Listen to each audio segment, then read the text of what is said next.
Mitohy Manohy asany andavan'andro ireo mpitarika sarety. Na dia eo aza ny fiparitahan'ny valan'aretina coronavirus, dia tsy maintsy miasa rafidy entiny mamelona Fianakaviany.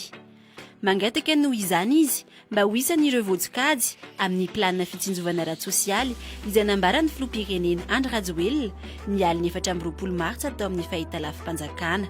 Ny fiainana ety andavan'andro ety amin'ny sarety dia miasa isan'andro.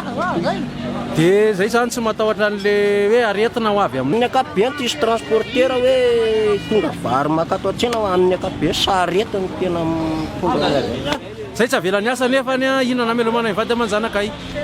Misy ireo fepetra izay noraisin'ny prefektura Antananarivo nanomboka ny 3 Jona 2024. Ny amin'ny famerana ny fivezivezen'ny sarety sy ny posy eto amin'ny araben'ny Antananarivo Renivohitra.